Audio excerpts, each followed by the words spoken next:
Welcome to the weekend. We'll have a rerun today, and I'll add a quote. So grab your favorite cuppa, settle in, and let's see what we have.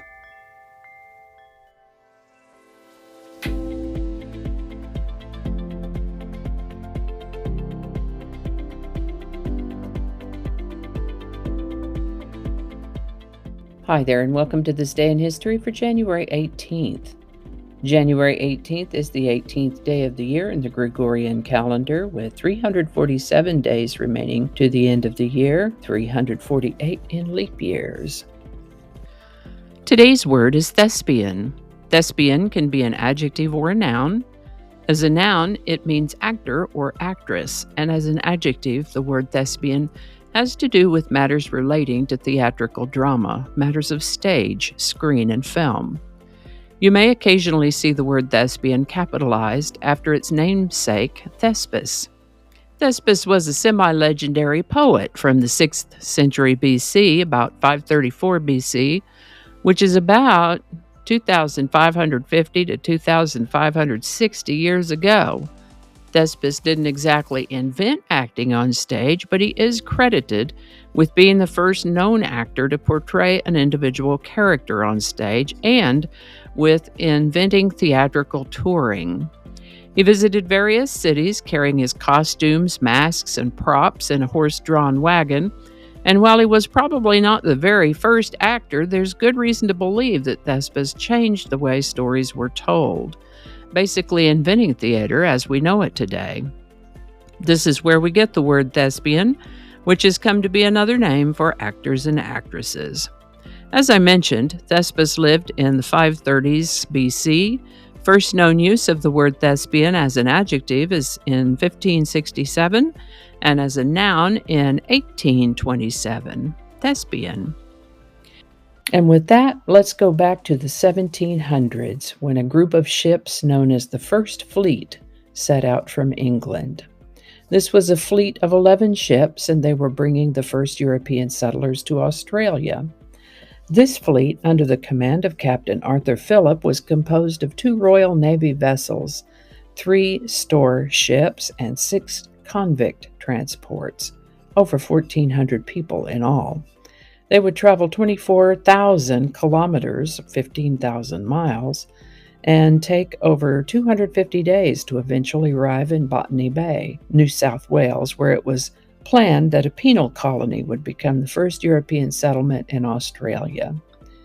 And so it is that the first elements of the First Fleet, carrying 736 convicts from Great Britain to Australia, arrived at Botany Bay on January 18, 1788.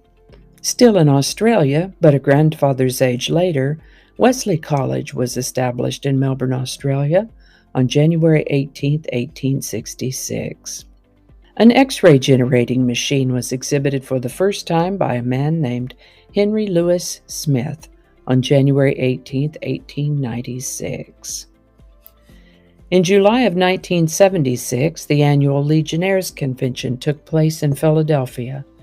There were more than 2,000 people in attendance, mostly men. 3 days after the convention ended, some of those men began dying of what at first appeared to be heart attacks. They all complained of feeling really tired, chest pain, congested lungs. Of a total of 182 cases, 149 had been convention attendees, and 33 were people who either worked at the hotel or had been in the area. The victims ranged in age from 39 to 82. In a week's time, 130 people, mostly men, had been hospitalized. 25 had died. Before it was all over, more than 200 people would fall ill, and 34 would die, a little over a 15% fatality rate. Turned out to be a pathogenic bacteria that proliferates in certain watery conditions.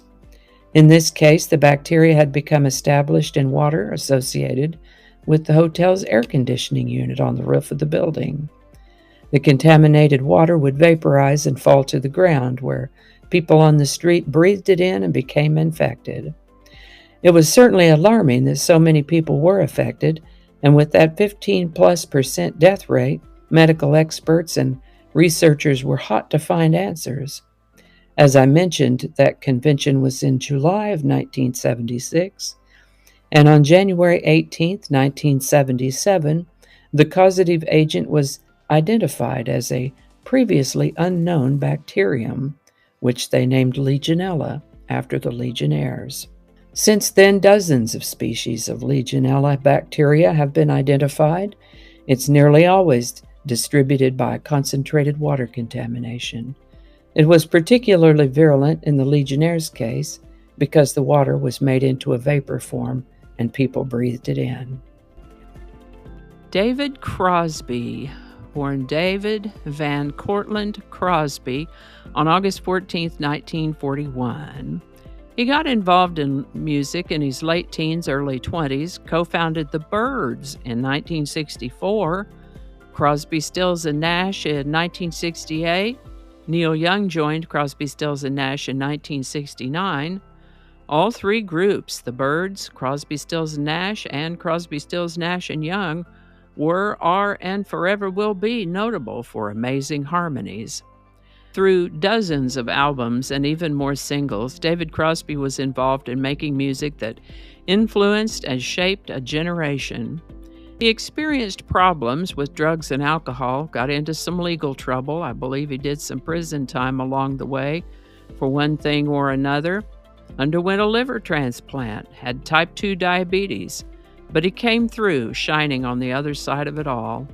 All things considered, it's amazing that he lived as long as he did, working right up until the end. David Crosby passed away on January 18th, 2023, at the age of 81. David Crosby. You might have noticed that I try to link up an artist with the song of the day. And when I first saw David Crosby's name on the list for January 18th, I thought about something from the Byrds, or Crosby, Stills and Nash, or Crosby, Stills, Nash and Young. Wanting to talk about a song that he wrote or co-wrote, I came across a title I didn't remember until I pulled it up and played it. And so it is that today's song is Hero by David Crosby. Co-written with Phil Collins, who also sings backup, plays several backing instruments, and produced it, Hero appears on David Crosby's 1993 album, Thousand Roads, and was also released as a single in 1993. Of course, I listen to these songs as I write what I'm going to tell you about them, and I got goosebumps with this one. I encourage you to give it a listen. Hero by David Crosby, link in the description. As promised, I'm adding a quote to this weekend edition for January 18th, and it is, "Be yourself. Everyone else is already taken." Oscar Wilde. Love that one. Alrighty, y'all take care. Be good to each other. I'll see you next time.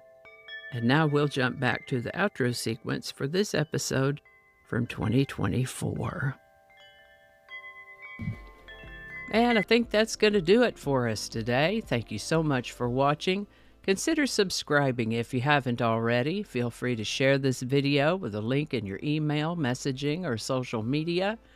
If you enjoyed this series, check out the playlist that contains these videos, and I'll put a link to that in the description. That description lives on YouTube, so for other platforms, I'll include a link to my blog page that's called No Really. You can also find me on Rumble, BitChute, and Odyssey. All those links in that description. Alrighty, that's all I can think of right now. Thanks again and all. See you next time.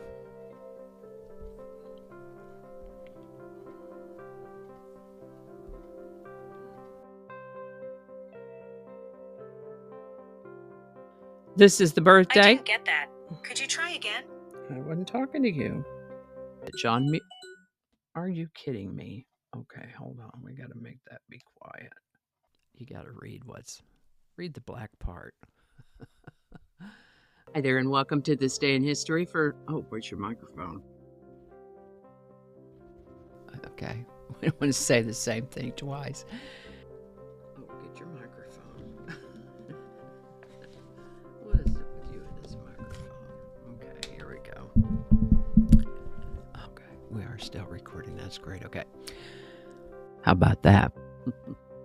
We'll have a lot to edit today. Cacophony is a sound. Cacophony is a noun that you got to read it the right way. Let's start over.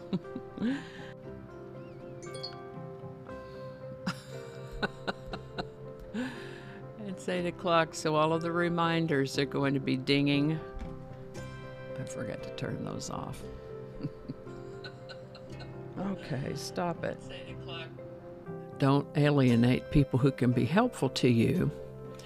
Flinging happiness all over the place. Alrighty, back to work. I think we got it this time.